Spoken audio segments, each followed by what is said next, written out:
뉴스의 진수를 보여주는 인터뷰 뉴진수.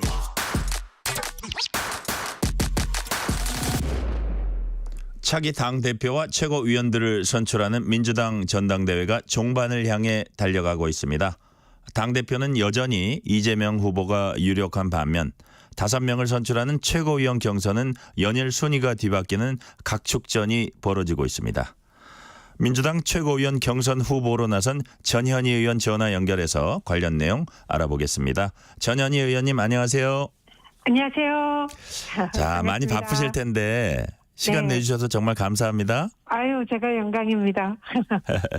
요즘 선거운동은 네. 이제 특히 당내 선거운동을 아침부터 밤늦게까지 사람들 막 여기저기서 악수하고 다니고 그러지는 않는다는 얘기를 제가 최근에 들은 적이 있거든요. 그래서 전현희 의원님께서는 요즘 하루 어떻게 보내시는지, 다시 말해서 선거운동은 네. 요즘 어떻게 하고 계십니까? 일단 우리 지역에서 선거운동을 국회의원 선거를 했잖아요. 네네. 그때보다 훨씬 힘든 것 같습니다. 아, 그래요? 일단 전국 선거고요. 네. 그리고 또 어쨌든 지역을 한번 가보고 인사는 드려야 되니까 전국 곳곳을 다 인사를 드려야 되고 네. 또 그 당원들에게 전화도 드리고 문자도 드려야 되고 뭐 이래서 오늘도 지금 이제 경기도 지역을 5군데를 돌았습니다. 아, 그 그러시군요. 당원들 인사드리고 또 옮기는 과정에서 전화도 드리고 그래서 정신이 하나도 없는데요. 총선 때 이상 훨씬 바쁘신 거네요. 어떻게 보면. 네, 아, 그러시군요. 네. 저 식사는 하고 다니시는 거죠? 식사도 못하죠. 이게 밥보다 표뭐 이런 얘기를 지금 절로 나옵니다. 그래서 밥 먹는 거 좀 아끼고 예. 한 표라도 더 구하자 이렇게. 밥보다 그래서 오늘 표다.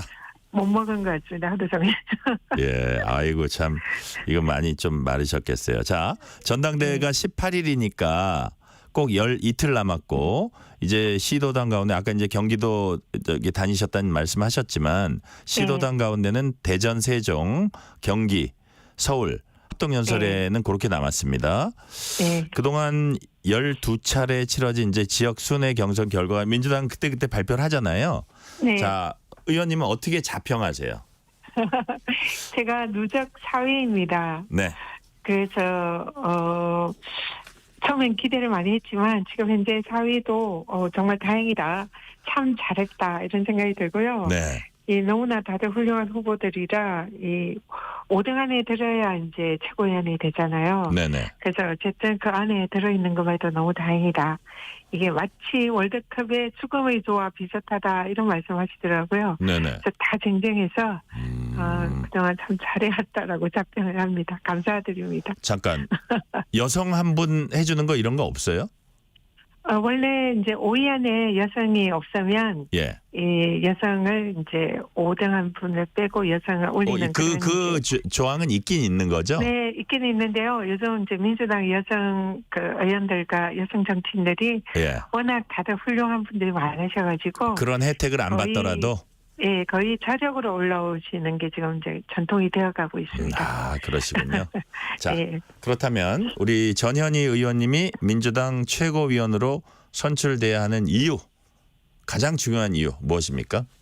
일단 지금 이번 전당대회 화두가 민주당이 앞으로 수권정당이 되려면 개혁을 해야 되고 그리고 또 민생을 챙기는 2가지 역할을 해야 된다 생각합니다. 그래서 제가 그런 역할을 할 수 있는 후보다라고 감히 자임을 하고요. 네. 지금은 이제 제가 윤석열 정권과 국민권익위원장 시절에 싸워서 이긴 투사 그리고 그렇기 때문에 앞으로 또 윤석열 정권과 민주당 지도부로서 맞짱 떠서 싸워서 이길 투사 이렇게 이제 자임을 하고 있고요. 네. 그렇지만 이런 투자도 중요하지만 지금 국민들 정말 먹고 살기 힘들잖아요. 네. 그래서 민생을 챙기고 또 정책을 챙겨야 되는 그런 일도 아울러 해야 되는데 제가 그동안 정책 전문가로서 또 많은 자리매김을 해왔기 때문에 누구보다 이런 민생을 챙기는 정책도 챙길 수 있는 후보다. 그래서 민주당의 지도부로서 안정감과 신뢰를 줄 수 있는 그런 후보이고 또 개혁의 최전선의 투사라는 역할을 또 가장 잘할 수 있는 후보라 저로 뽑아주시면 그런 역할을 할 수 있지 않을까 이렇게 말씀드리고 싶습니다. 네. 지금 또 제가 이어서 드리는 질문도 사실은 제가 질문서를 보니까 비슷한 질문이라는 생각이 드는데 그래서 남아있는 경선 지역이 이제 수도권, 중원 이 당심을 공략하셔야 되잖아요. 네. 어떤 전략으로 임하실 건지인데 역시 지금 말씀하신 그런 면에서의 본인의 차별성 이런 거를 말씀하시겠네요. 아무래도. 네, 그렇죠. 아무래도 민주당 지금 당원들이 이제 최고위원들을 직접 대부분 뽑게 되는데요. 민주당의 당원과 지지자들이 가장 원하는 이제 현재 윤석열 정권을 조기 종식하고 민주당 정권을 세우자 이런 게 이제 우리 민주당 지지자들이 제일 원하는 부분인 것 같습니다. 네. 그래서 그런 역할에 있어서도 제가 투사로서 그 가장 앞장서서 하겠다는 그래서 우리 당원과 지지자분들께 그런 이제 공감을 이끌어내는 것 그런 게 중요할 것 같고요. 그리고 또 우리가 수권을 하게 되면 우리 대한민국을 보다 더 잘 살고 국민들을 행복하게 할 수 있는 그런 수권 정당으로서 비전, 정책 이런 게 준비가 돼야 되는데 네. 그런 걸 또 좀 잘할 수 있는 후보다 이런 걸 좀 더 중원에서 좀 말씀을 드리고 싶고 또 이번 전당대회 제일 중요한 하도가 당원 주권입니다. 디지털 직접 민주주의가 이제 구현이 되고 현실화되면서 당원들이 주인이 되는 민주당 이런 게 이제 화두인데요. 지도부에 가면 그런 역할을 또 실제로 구현할 수 있도록 하겠다. 이런 이제 것을 좀 호소드리려고 합니다. 네.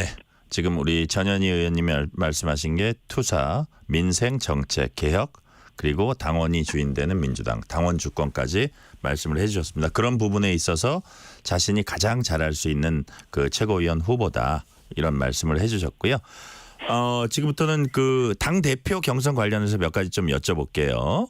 네. 당 대표 경선 관련해서는 이재명 후보의 압도적 독주 체제를 거듭 확인할 수 있습니다.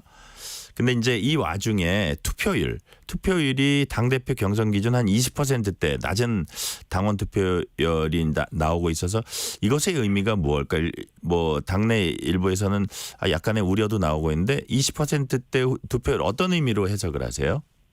일단 이재명 대표가 지금 거의 이제 후보시죠. 지금 거의 네. 90%에 가까운 그 이상의 지지를 받고 있잖아요. 네네. 이거는 당원과 민주당 지지자들의 압도적인 지지입니다. 그래서 그만큼 이재명 대표가 자기의 민주당의 리더로서 신뢰를 받고 또 존중을 받고 있다 이렇게 해석을 할 수가 있고요.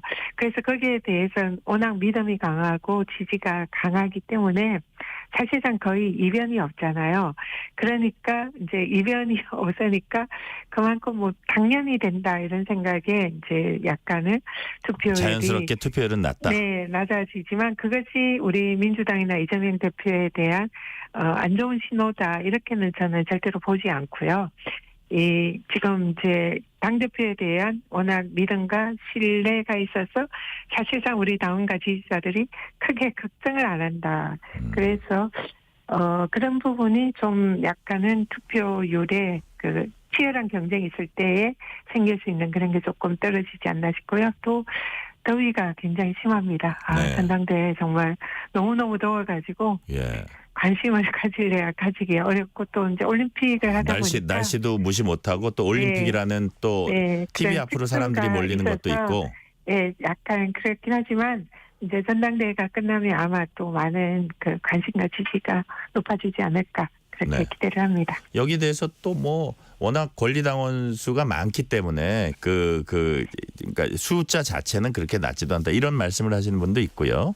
자 다음 질문 드릴게요. 맞습니다. 네네. 네, 이제 투표율 자체가 또 사실 지금 지난번 전당대회보다는 오히려 높은 편이라고 하더라고요. 네. 앞으로 또 AR에서 대의원 투표가 남아서 그걸 다 합치면 오히려 더 높을 수도 있다. 이렇게 또 말씀들을 하고 계십니다. 자 다음 네. 제가 예정했던 질문하기 전에 네. 0643님이 이런 질문하셨네요. 전현희 의원님 지난번 법사위 때 다치셨던 것 같은데 건강은 괜찮으신지요? 이러고 걱정을 해주시네요. 아유, 감사합니다. 제가 법사위, 이제 우리는 이른바 법사위 전투라고 하는데요. 그때 제가 몸싸움을 하면서 그 허리 부상 그리고 얼굴도 좀 다치고 다리 부상도 입었는데 네. 얼굴은 이제 거의 나았고요. 허리는 이제 계속 좀 그 요추가 끼어가지고 그 허리 그랬어요? 요통이 계속 좀 있습니다. 그리고 다리 타박상은 이제 좀 나았고요. 그렇지만 씩씩하게 열심히 또 제가 투쟁하는 과정에서 얻은 훈장이다 생각하고 열심히 뛰고 있습니다. 걱정해 주셔서 감사합니다. 네. 몸 잘 챙기시기 바라고요. 네. 자, 경선이 계속되면서 김두관 후보, 당대표 후보입니다. 김두관 후보 발언 수위가 높아지고 있습니다. 소수 강경파 발언에 이어서 최근엔 더민주혁신회를 하나회에 이제 비유하기도 했습니다. 자, 우리 네. 의원님 보시기에 건전한 경쟁입니까? 1위 후보 끌어내리기입니까? 일단은 저는 그 지금 우리가 야당이고 민주당이 자기 지방선거 대선에서 승리를 하려면 민주당이 분열하지 않고 하나로 뭉치는 게 저는 굉장히 중요하다 생각합니다. 그래서 가급적 내부 총질을 하지 말고 그런 이제 공격이나 총구는 외부를 향해서 하나되어서 일치 단결해서 그렇게 해야 하는 게 아닌가 저는 이런 생각을 하고 있고요. 그래서 지금 전당대회 때도 지금 이제 종의 내부에서 비판하는 이런 목소리는 저는 좀 자제하는 게 맞지 않나 그런 생각을 하고 있습니다. 네. 이번 경선은 권리당원 56%, 대의원 14%, 일반 여론조사 30%를 각각 반영합니다. 최종 결과는 8월 18일 전당대회에서 한꺼번에 이제 발표할 예정이고요. 자, 전체 권리당원의 40%가량이 수도권에 집중돼 있고요. 자, 그렇다면 우리 전현희 의원님께서는 제1차적인 공략 대상은 굳이 얘기하자면 권리당원, 대의원, 일반 여론 가운데 어느 쪽입니까?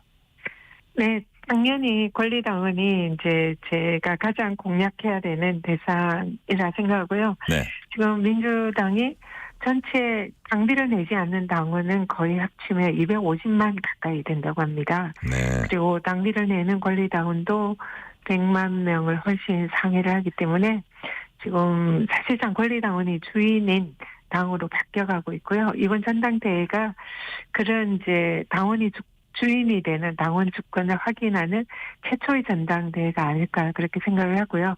그렇기 때문에 당원들에게 마음을 얻지 못하면 민주당의 지도부가 될 자격이 없는 게 아닌가 그런 생각을 하고 그래서 우리 권리당원들에게 저를 지지해 주셨으면 좋겠다라고 간절히 호소하고 있습니다. 자, 권리당원님들이 이 얘기를 듣고 있을 거예요. 네. 자, 당초 최고위원 경선은 이른바 친명 후보 일색이다라는 일각이 냉소 섞인 시각도 좀 있었습니다. 그런데 이제 순위가 오르내리면서 누가 수석 최고위원이 되냐를 둘러싸고 뭐 여러 해석들도 나오고 뭐 누가 뭐 사인을 줬니 뭐 이런 얘기도 나오긴 했지만 여하튼 갑론을박이 있었고요. 전현희 의원님께서는 차기 대표와 최고위원들이 관계를 어떻게 설정하는 게 바람직하다고 보고 계세요? 네, 일단 친명 후보 일색이다 이렇게 이제 언론이나 평가? 일부 평가를 하시는데 저는 당연하고 자연스럽다. 그래서 가장 유력한 민주당의 또 지도자이고 리더고 국민들의 존경과 사랑을 받고 당원들의 압도적인 지지를 받는 분을 이렇게 사실상 지지하는 그런 후보들이 최고위원 후보가 되는 건 너무나 당연한 거 아닌가요? 그리고 뭐 국힘도 보면 국힘은 이제 그 집권 여당이고 지금 현재 대통령이 워낙 인기가 없고 그렇기 때문에 국민의힘이 집권을 하거나 뭔가 선거에서 승리를 하려면 대통령과 좀 거리를 두는 게 그것도 일종의 자연스러운 거다 생각을 합니다. 근데 민주당은 야당으로서 우리가 단합하고 단결해야 사실상 집권을 할 수 있는 가능성이 높아지기 때문에 그런 지도부로 구성이 되는 게 너무나 자연스럽고 당연하다. 오히려 그걸 이렇게 분열시키고 그러는 거는 오히려 이제 국민의힘 프레임이 아닌가 이런 생각을 가지고 있고요.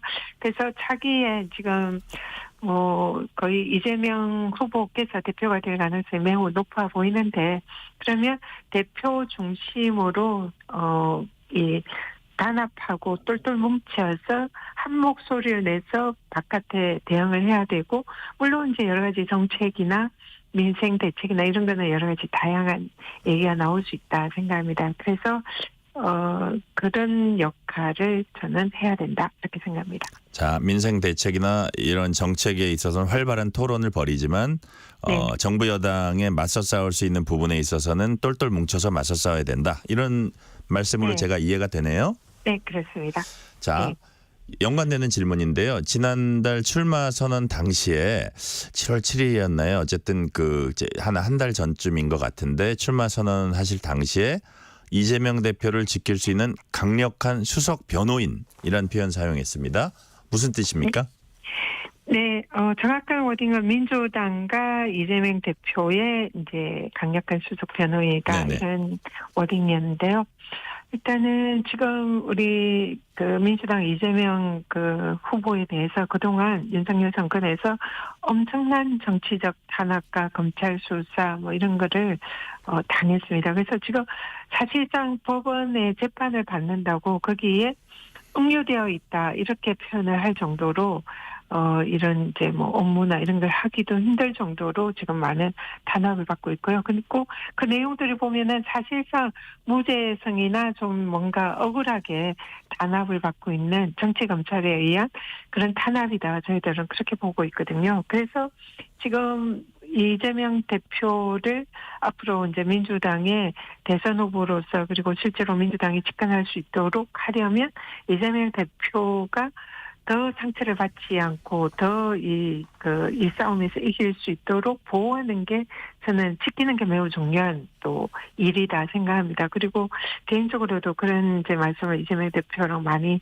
나눴었고요. 네. 그래서 민주당을 당연히 지켜야 되고 또 그러려면 민주당의 자기 유력한 가장 유력한 대선 후보인 이재명 대표를 지금 정치적인 검찰에 의해서 탄압받고 있는 이런 부분에 대해서도 강력한 변호와 법리로서 지도부에서 싸워줘야 되고 그리고 그런 것이 곧 민주당을 지키는 거다. 그리고 또 그에 앞서 또 그것을 공격을 하고 지금 우리 민주당이 집권하려면 윤석열 정권에 대한 이 정권 실정과 불법 이런 부분을 지적해서 사실상 탄핵시킬 수 있는 그런 법리까지 찾아내는 지도부가 돼야 된다. 그래서 이런 역할을 다 할 수 있는 강력한 수석 변호인이 되겠다. 이런 취지입니다. 네. 지금 이제 탄압 말씀하셨는데 출마 선언 당시에도 뭐 탄압을 경험하고 싸워 이긴 당사자이자 정권의 불의함과 무도함 직접 목격한 증인이다 이렇게 이제 스스로 규정하셨고요. 그래서 지금 말씀하신 대로 민주당 차기 최고위는 정권과 각을 세울 선명성 경쟁에 이제 나설 가능성이 커 보이는데 자 그렇다면 이런 날카로운 대치 속에서 어쨌든 여당과 협상은 해야 되고 뭔가 만들어 가긴 해야 되는데 그럴 현안 해결이란가 이런 거는 당장 좀 어려워지는 건 아닌가 이런 우려도 나옵니다. 의원님은 이런 건 어떻게 보세요? 일단 지금 야당은 그야말로 야당 반대하고 견제하는 게 야당의 역할입니다. 그래서 더구나 지금처럼 나라가 거의 망하겠다고 할 정도로 민생의 위기고 경제도 폭망하고 뭐 외교, 국방 또 뭐 전쟁의 위기까지 이렇게 일각에서 거론될 정도로 나라가 정말 심각한 상황에 빠져 있습니다. 그리고 국민들은 먹고 살기 힘들다. 이런 상황에서 가장 이 대한민국을 운영하는 책임을 지는 것은 대통령과 집권 여당이죠. 그래서 거기서 이 국민들을 잘 살게 하고 이 위기의 대한민국을 구하려면 집권 야당에서 뭔가 정책을 내놓고 대안을 제시하고 야당을 설득하고 함께하려는 노력을 해야 된다 생각합니다. 그러면 이 민주당으로서는 당연히 정권에 대한 투쟁을 하지만 이 국민들을 먹고 살리는 이런 부분에 대해서는 얼마든지 협조를 할 수가 있는 거거든요. 그래서 이 부분에 대해서는 집권 야당의 변화 그리고 야당을 존중하고 국민들을 위해서 이런 뭔가 먹고 사는 문제를 해결하는 정책 기조의 변화 이게서는 선행이 돼야 된다. 그러면 야당도 얼마든지 협조할 것이다. 이렇게 말씀드리고 싶습니다. 지금 말씀 들어보니까 이제 법사위가 지금 여야 충돌의 대명사처럼 돼 있는데 그럼에도 어떤 민생 문제에 있어서 한 발씩 물러서면 여야 협치의 돌파구가 마련될 가능성은 있다. 이렇게 보시는 거네요. 지금 법사위는 물론 이제 법사위는 이 지금 뭐 검찰 개혁이라든지 네네. 특검이라든지 이런 이제 가장 여야의 대치의 최전선입니다. 그리고 네. 또 최근에 그 김건희 여사의 황제 조사라든지 또 최종 특검에서 대통령과 대통령실의 수사 외압 의혹이라든지 이런 부분에 대해서 또 검사 탄핵 이런 부분을 가장 최우선적으로 이제 지금 현안으로 진행을 하고 있는 부분이라 가장 투쟁을 해야 되는 그런 전선이고요. 네. 그렇지만 법사위가 사실은 또 어떻게 보면 모든 법안이 거쳐가는 데니까. 예, 민생에 또 가장 그 해결을 해야 되는 그런 또 그 법사위이기도 합니다. 여기에 우리가 뭐 그 임대차 문제라든지 전세 보증금 이런 문제가 사실 소관 상임위가 법사위거든요. 네. 그래서 그런 국민들의 민생을 해결하는 쟁점, 법안과 정책 이 부분도 여야가 국민들을 위해서 협의를 해서 해결을 해야 된다 그렇게 생각을 하고요. 그래서 필요한 민생, 국민들을 위한 민생은 민주당도 적극적으로 협조를 해서 해결을 할 의지가 있고요. 또 개혁을 위한 이런 이제 정권의 실정과 불법에 대한 그런 이제 지적과 거기에 대한 투쟁 이런 것도 법사위에서는 또 최선을 다해서 해야 된다 그렇게 생각합니다. 네. 시간 관계상 마지막 질문 드릴게요. 최고위원이 되시는 상황을 포함해서 삼성 국회의원으로서 22대 국회에서 꼭 이루고자 하는 정치적 포부 어떤 건지 짤막하게 요약해 주세요. 제가 국회의원이 됐고 정치를 하게 된 이유는 사회적 약자와 또 어려운 분들에게 힘이 되어드리는 정치를 하고 싶다. 이게 제 정치의 초심이었습니다. 네. 그래서 이번에 최고위원 선거를 하면서 민주당을 대표하는 투사로서 윤석열 정권의 무도함과 불의함에 대해서 이 정권을 종식하는데 제가 최전선에서 투사로 앞장서겠다 이런 말씀을 드리고 실제로 그런 역할도 할 예정이지만 무엇보다 제 정치의 초심인 사회적 약자와의 동행, 어려운 분들에게 제가 힘이 되어드리겠다는 초심 이런 것을 잃지 않고 그런 것을 할 수 있는 해내는 그런 22대 국회가 되고 싶습니다. 네, 여기까지 듣겠습니다. 지금까지 민주당 최고위원 경선에 출마한 전현희 의원이었습니다. 의원님 감사합니다. 고맙습니다. 실시간 교통정보 알아보겠습니다. 교통정보센터 공인혜 리포터 나와주세요. 네, 이 시각 교통정보입니다. 폭염